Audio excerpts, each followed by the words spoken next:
The search for a great name for a brand new company, a way to negate the hard efforts of bad work by a temporary employee, and revisiting a question on the fears of choosing the wrong career path. Business questions answered here. This is episode number 22.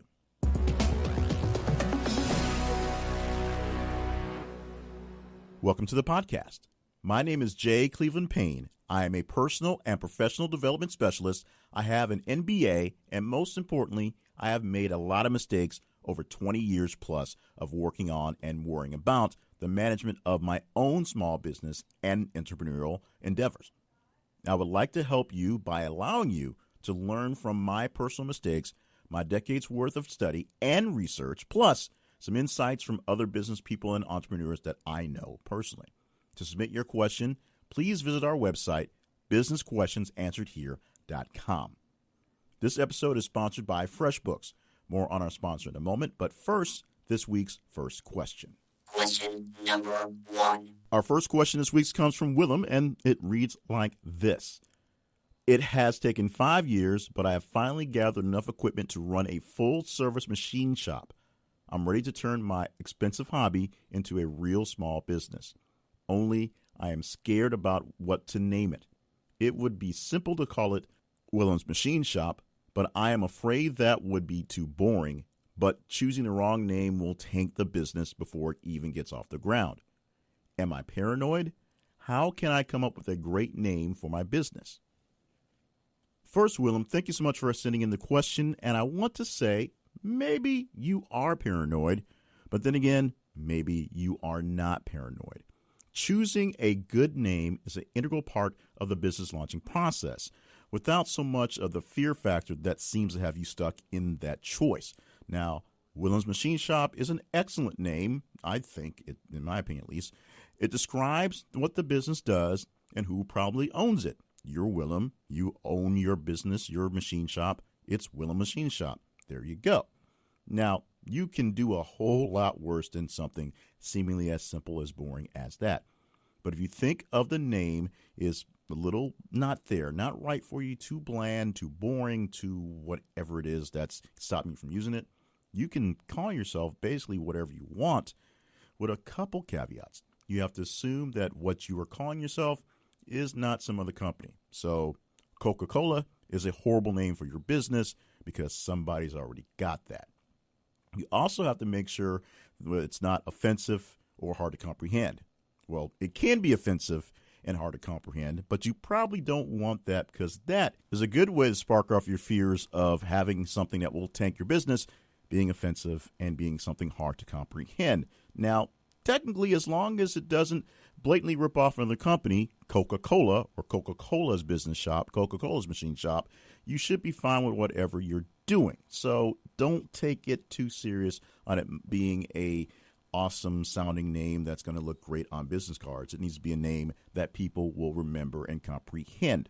However, do take some time to brainstorm plenty of different ideas. That's fine. Take a little time to go over some ideas of what you can call yourself based on what you do, what you like, where you are, anything that might bring in a few extra customers. If you're in a part of town that is historic and you're the only machine shop there, you can name it based on the part of town you're in. That way, people will hear that, and that will remind them of going to that cool part of town, and it's there. It could be a part of a historical memory. Maybe your father was a machinist, and you can name it Wilhelm and Sons or him and Sons, and like as if he's there, and have him hang out so often, be a part of the group so that brings people in. You can do little things to tease what you are to make it a better name, but you still have to be more or less truthful to the name, or it can make absolutely no sense. But that's not going to be a great way to draw in business for a company, especially something that actually does something, not some sort of weird internet company that just sort of exists. Now, do a Google search to make sure that what you're looking for isn't already taken, both on a local level and on a national level, because sometimes you can get caught up with a national brand that you think is cool that turns out you can't use on a local level. And so you are all free and clear. Make sure you do a trademark search to make sure there's any relevant names out there that are trademarked that are close to it. But if you find a name, find something that you positively resonate with, something that you love, something that you like, and something that when you toss around to other people, they understand it and they go for it and they'll come see you because you're trying to find a name here that will help people come to your shop as opposed to just being a famous machine shop guy and people showing up after you. There you go. Take a deep breath, buy some relevant domain names, and then just go along with it. Now, let's say you were a famous machine shop guy, as if you were a famous chef or a famous artist or a famous musician.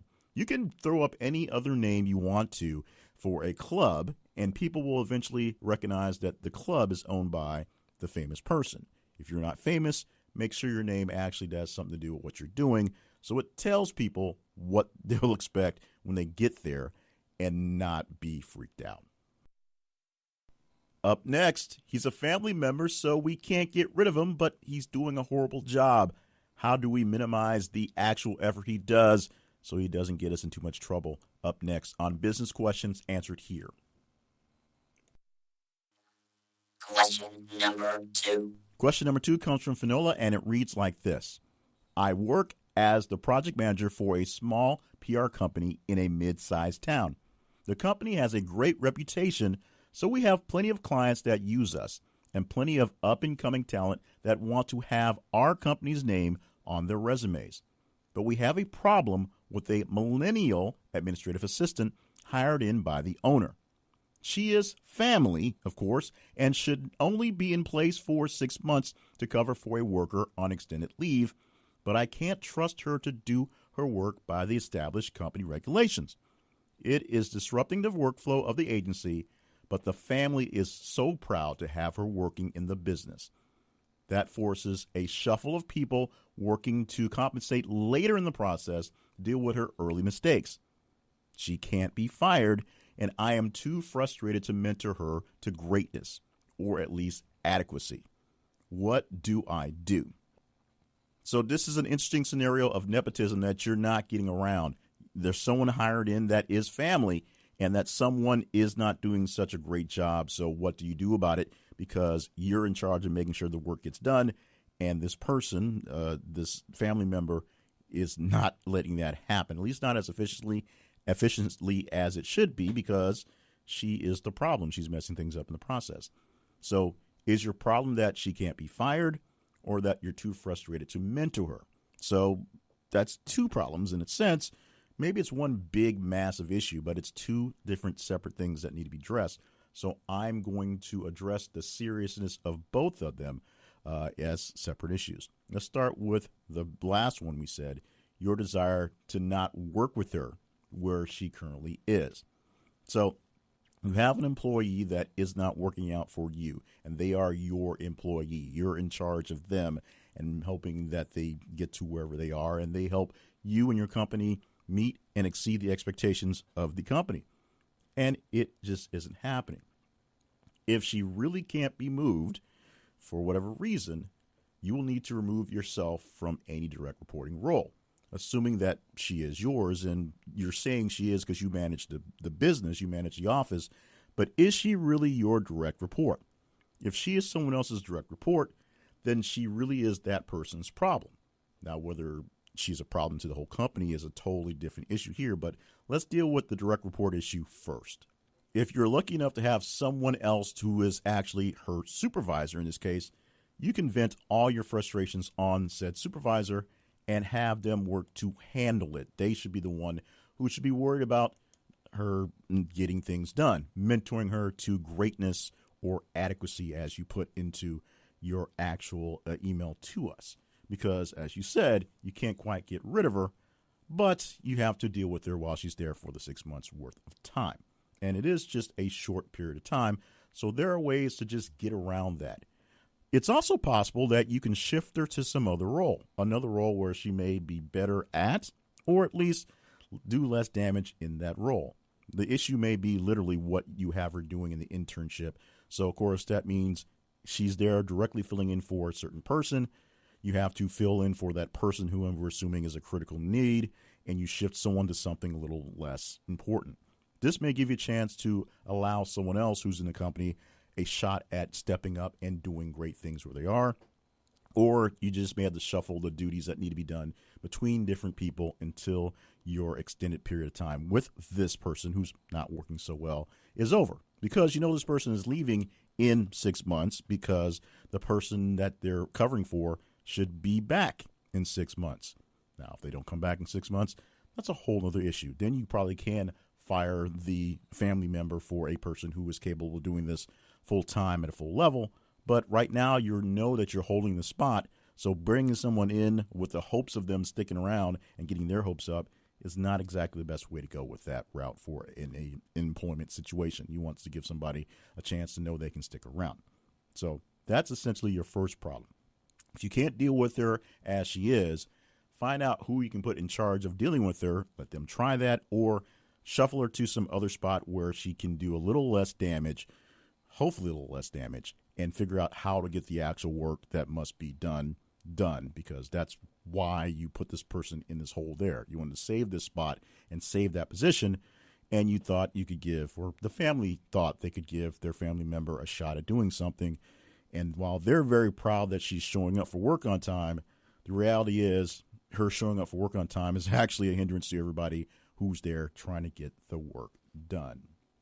You might even be surprised if your temporary coworker finds a home in another spot in the company where she flourishes, that the family will be more than happy to pay for another temp.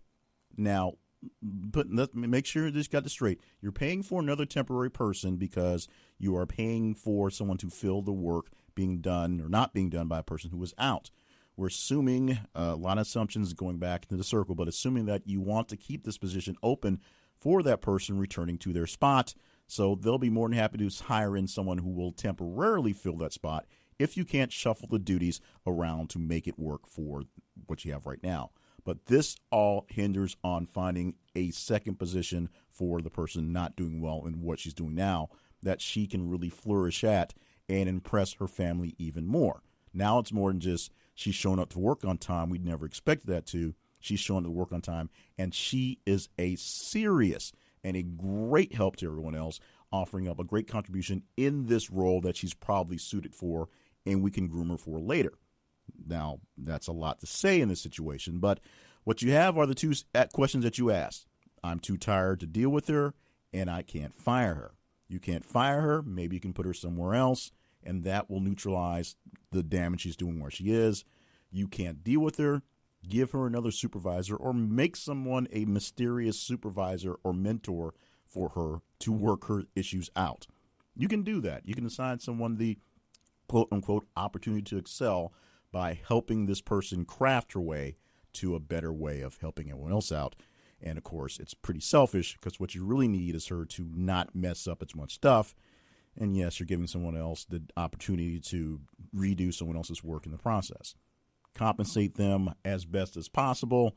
Sometimes it's just a lot of praise. Sometimes it may come out to a little extra cash in their paycheck, but make sure the person you're given the duty to deal with this person gets something in return for themselves. In just a moment, we'll revisit a question from episode 9 where a person coming out of MBA school is a little worried about the career path they're going down, whether this business thing is exactly where they ought to be. But first, let's talk about small business and FreshBooks, which is small business accounting software that makes billing painless for everyone involved in the process. It is so simple and easy to use. It's intuitive. It figures out what you're doing. It's been made by people who really want you to succeed and make it as easy as possible to operate. So as you work in your FreshBooks figures out what it is you're doing and makes it easy for you to work on it. It has powerful invoicing features so that you can send your invoices and track them directly inside the software. Oh, by the way, the software does not live on your computer, on your laptop, on your phone. It is organized in the cloud. So you have access via computer software and apps from wherever you are to your documents, your billing, your money. It's that simple, it's that easy, it's that great to use. And we have a great deal for you at our website, businessquestionsansweredhere.com/FreshBooks. That's businessquestionsansweredhere.com/FreshBooks. Get started for free. No credit card needed, and you can cancel your subscription anytime. Check it out by going to our website or clicking the website and visit the sponsors page for all our sponsors. We are so glad to have FreshBooks on board. And while you're at our website, stop by the Resources tab for downloadable tools to use to get ahead in your business. Now, a question revisited. A question revisited. We go back to episode 9 of Business Questions Answered here. We answer a question, re-answer a question from Brandon. This is how he sent the question. I am a recent MBA grad who feels like I was sold a bill of goods when I chose the path of business and another one with a business I chose to work for. I have this expensive advanced degree that I need money to pay off, but the work I was given versus the work I was promised is mediocre. There is little movement within the firm, even though it bills internationally. The people at the top are doing great, but what I didn't know going in was the bulk of the people in the middle stay in the middle for the duration of their careers, and the turnover at the entry level, where I am, is brutal. There is no shot at a fast track here, and the slow and steady road might as well be torture. But if I stick around, because of the entry-level turnover, I am almost guaranteed a spot stuck in the middle. I don't know what my prospects would be if I jump ship, but I don't see the potential I envisioned in staying here. Should I make a break for it, or should I see what I can do and make out from what I'm doing here? Of course, from Brandon. Brandon came in from episode 9. And so I was able to actually reach out to Brandon. He sent some contact information, and we got back with him after all this time. So I have an actual update on his situation coming up at the end of my answer. But let me revisit the question and essentially re-answer it with a slightly modified answer dealing with the question of the MBA. He believes that going the MBA route wasn't exactly as grand of an idea as it was when he got in his head. So is it worth it? So I started off by searching how useful is an MBA, putting it in the Google bar, and the autocorrect came up with that, how useful is an MBA, pretty quickly as I was typing. Now, how useful is your MBA? Well, the top response in that selection came from Investopedia.com. This was dated August 2nd, 2016, not too far off when we're taping this one in 2017, and this is how the article read, or at least the snippet from the article. An MBA is only worth the expense, time, and effort when the graduate plans to work in a business-related field in management or as a company founder. For those working in other industries, unless they are in management or leadership roles, an MBA may not be useful. Moreover, not all MBA degrees are created equal.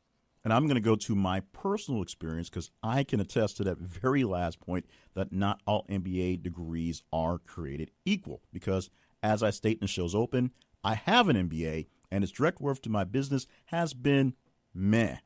The work I put in to earn it reinforced many of the thoughts and procedures I had for higher business functions, but for the most part, it's just a very expensive piece of paper that shows I can work through case studies and theories, which I already enjoyed doing before shelling out the cash for the very expensive piece of paper. Often, it is not the degree that gives you the worth, but the brand where it originates. That being the name of the school and the caliber of the contacts that you get from going through the cohort in a particular school at a specific time. In fact, the experience to gaining my own MBA was delayed from the beginning until there were enough people signed up for the program to survive the 18 months of work in a cohort from 3, which probably wouldn't have lasted very long, to 12, so there could be some attrition and some gathering along the way. And that made a big difference in my pursuit. But in the end, there were no super corporate connections made from my endeavor.